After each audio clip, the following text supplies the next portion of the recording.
Hi friends, आज हम बात करेंगे एक गवर्नमेंट कंपनी के बारे में जिसका नाम है नेशनल मिनरल डेवलपमेंट कॉरपोरेशन। ये 1958 में स्टार्ट हुई थी कंपनी। अगर इस कंपनी के मार्केट कैप की बात करते हैं तो इस कंपनी का मार्केट कैप अभी है 31,651 करोड़ रुपीस और इसका करंट मार्केट प्राइस अभी चल रहा है 107 से 108 रुपीज़ चल रहा है। अगर हम NMDC की बात करें तो ये जो काम करती है ये आयरन ओर को एक्सप्लोर और प्रोडक्शन करती है। इसके अलावा डायमंड का भी प्रोडक्शन करती है। इसके अलावा इसके 2 कोल ब्लॉक भी हैं झारखंड में। इसके अलावा इसने एक स्टील मैन्युफैक्चरिंग कंपनी का भी स्टार्ट किया है अराउंड 10 ईयर्स बैक, जिसमें उन्होंने अराउंड 24,000 करोड़ रुपीस का इन्वेस्टमेंट किया था डिफरेंट स्टेप्स में, जो अभी रिसेंटली अभी ऑपरेशन भी होने वाला है। आज का ये वीडियो थोड़ा शॉर्ट रहेगा। अगर इसके बारे में आपको डिटेल में जानना है तो मेरा एक वीडियो ऑलरेडी इस पर बना चुका हूँ और उसके बाद से काफ़ी डिस्काउंट पे और मिल रहा है, नहीं उसके बाद ये काफ़ी और गिर चुका है। तो अभी ये छोटा सा वीडियो रहेगा NMDC के बारे में। मैं विजय आपका स्वागत करता हूँ आपके अपने ही चैनल वेल्थ की पाठशाला में। चलिए शुभारंभ करते हैं।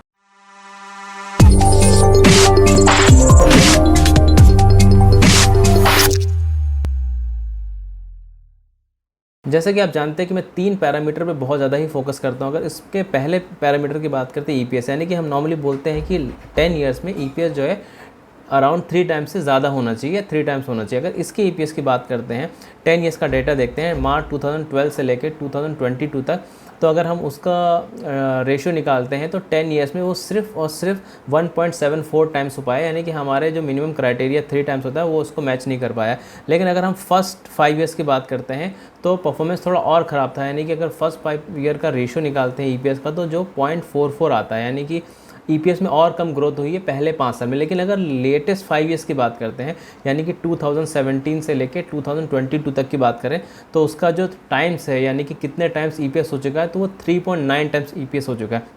ये जो टाइम्स की बात करें, यानी कि जो लेटेस्ट EPS है और जो पहले का EPS है, हम उसको डिवाइड करते हैं तो EPS कितने टाइम्स हुआ वो हम कैलकुलेट करते हैं इस तरीके से। यानी कि हम बोल सकते हैं कि कंपनी पहले अच्छा नहीं करी थी, लेकिन लेटेस्ट 5 ईयर्स में इस कंपनी ने काफ़ी अच्छा किया इन टर्म्स ऑफ EPS मतलब सिंपल है कि उनका प्रॉफिट काफ़ी बड़ा है। सेकंड पॉइंट, अगर किसी कंपनी में बहुत ज़्यादा डेट होता तो उसके लिए अच्छी बात नहीं था। अगर इस कंपनी के डेट की बात करते हैं जो कि 0.1 है, यानी काफ़ी कम हो जाता है, क्योंकि ये एक कैपिटल इंटेंसिव सेक्टर है जिसमें कैपिटल बहुत ज़्यादा लगता है, तो उसके हिसाब से डेट काफ़ी नेग्लिजिबल हो जाता है। नॉर्मली हम बोलते हैं कि जब भी डेट 1 से कम होता है, यानी डेट टू इक्विटी रेशियो 1 से कम होता है, तो अच्छा माना जाता है। तो यहाँ पे इसका 0.1 है तो काफ़ी अच्छा है। Third point, ROE। हम नॉर्मली बोलते हैं कि ROE जो है 12% से ऊपर होना चाहिए, और अगर बढ़ता हुआ है या स्टेबल हो तो भी चलेगा। लेकिन यहाँ पे अगर हम ROE की बात करते हैं तो 10 ईयर्स में उसका 19% है, अगर 5 ईयर्स की बात करते हैं तो 20% है, अगर 3 ईयर्स की बात करें 22%, अगर लास्ट ईयर की बात करें तो 29%, यानी कि ROE मामले में भी हम इसको पूरा फुल मार्क्स दे सकते हैं इस कंपनी को। चलिए 3 पैरामीटर्स तो हो गए। अब हम कुछ ऐसे पैरामीटर बताएंगे। हम ये नहीं बोल रहे हैं यहाँ पे कि ये बहुत अच्छी ग्रोथ कंपनी है लाइक बजाज फाइनेंस और कोई भी अलग कंपनी, लेकिन हम यहाँ पे ये बोलना चाहते हैं कि कंपनी हमको काफ़ी वैल्यू बाइंग लगती है, यानी काफ़ी चीप पे मिल रही है। इसका एक पहला पॉइंट अगर हम बात करते हैं तो रिजर्व्स। अगर इसके रिजर्व्स की बात करें तो इसके रिजर्व्स अभी हैं 34,551 करोड़ रुपीज़ के, और अगर इसका मार्केट कैप जैसा हम बोल चुके हैं 31,651 करोड़ रुपीज़ है, यानी मार्केट कैप अभी उसके रिजर्व से भी कम चल रहा है। ये बहुत कम ही कंपनी के साथ होता है, यानी कि जितना कंपनी का भी वैल्यूएशन लगाया जा रहा है उससे ज़्यादा तो उनके पास रिजर्व ही रखे हुए हैं, यानी कि इसको बोल सकते हैं वैल्यू बाइंग।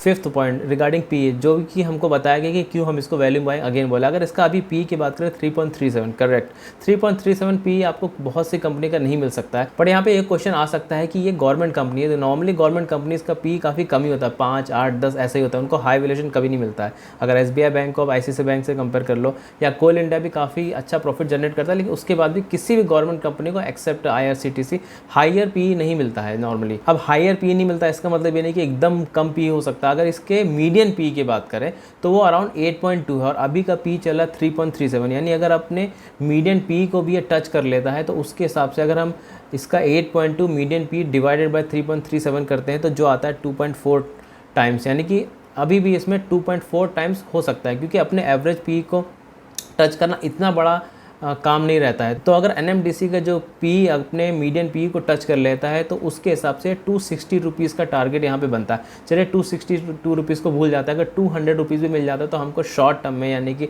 जो 6 मंथ, 1 ईयर, 2 ईयर या 3 ईयर्स हो सकता है, अगर हमारा पैसा लगभग डबल हो रहा है तो इससे अच्छी बात क्या हो जाती है, with the margin of safety, यानी कि यहाँ पे खोने को बहुत कुछ कम है। 6 point, book values more than current market price, यानी ये आपको बहुत कम ही देखने को मिलेगा कि किसी कंपनी की बुक वैल्यू ज़्यादा है है और उसका करंट मार्केट प्राइस कम है, ये इस कंपनी के साथ है, तो यहाँ पे हम बोल सकते हैं अगेन वैल्यू बाइंग, क्योंकि बुक वैल्यू ज़्यादा है और करंट मार्केट प्राइस उसका कम है। बुक वैल्यू का नॉर्मली लेमन लैंग्वेज में बोल सकते हैं अगर कंपनी अभी अपने ऑपरेशंस बंद कर दे, यानी बिल्कुल ठप कर दे और अपने सारी असेट्स वगैरह सेल कर दे, तो जो पैसा मिलता है उसमें एक शेयर की वैल्यू अराउंड 119 रुपीज़ आपको मिल जाएगा। यानी अगर आप इन्वेस्ट अभी करते हैं 108 रुपीज़, तो आपको 119 रुपीज़ तुरंत मिल जाएगा अगर कंपनी अभी के अभी बंद हो जाती है तो। 7th point, PG ratio. PG ratio अगर 1 से कम होता है तो उसको अच्छा यानी कि वैल्यू बाइंग समझाता है। अगर इसका पीजी रेशियो की बात करते हैं तो 0.11 यानी कि काफ़ी कम हो जाता है। अगेन ये गवर्नमेंट कंपनी है, प्लस एक कमोडिटी बेस सेगमेंट से आती है। कमोडिटी मतलब कोई ब्रांड का मतलब नहीं है, स्टील एक कमोडिटी के अंदर आता है,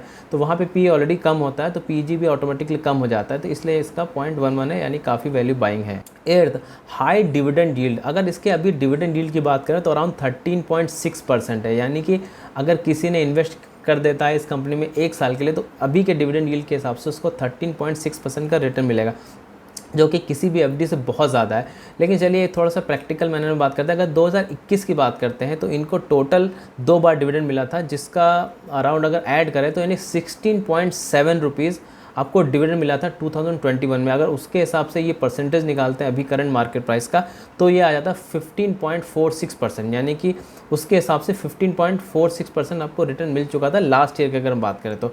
अगर हम मान लेते हैं इस ईयर की बात, चलिए 16 रुपीज़ ना मान के हम देखते हैं कि 8 रुपये ही खाली हमको इस 2022 में रिटर्न मिल जाता है, डिविडेंड मिल जाता है, तो उसके हिसाब से भी आपको 7.4% का रिटर्न मिलेगा, जो अभी भी काफ़ी बैंक्स की एफडी से ज़्यादा है। यानी यहाँ पे आपको खोने को बहुत कुछ कम रह जाता है, आपको सेफ़ इन्वेस्टमेंट इसको मान सकते हैं। अगर इसमें कैपिटल एप्रिशिएशन यानी कि प्राइस भी इसका बढ़ जाता है तो फिर सोने पे सुहागा हो जाएगा। अब जैसा कि मैं बोल चुका हूँ, अगर इसके बारे में आपको डिटेल में वीडियो जानना है और भी मैंने पॉइंट्स दिए हुए हैं तो मेरे पुराने वीडियो में डिस्क्रिप्शन में डाल दूँगा, आप जाके उसको चेकआउट कर सकते हैं ज़रूर से ज़रूर, तो आपको और समझ में आएगा। क्योंकि कभी भी कोई इन्वेस्टमेंट करने से पहले आपको ज़्यादा से ज़्यादा रिसर्च करना चाहिए, ज़्यादा से ज़्यादा वीडियो देखना, ज़्यादा रीडिंग करना चाहिए, सो दैट जब अगर वो स्टॉक और नीचे आए तो आपके अंदर ये भरोसा रहे कि आप उसमें और इन्वेस्ट कर सकते हैं।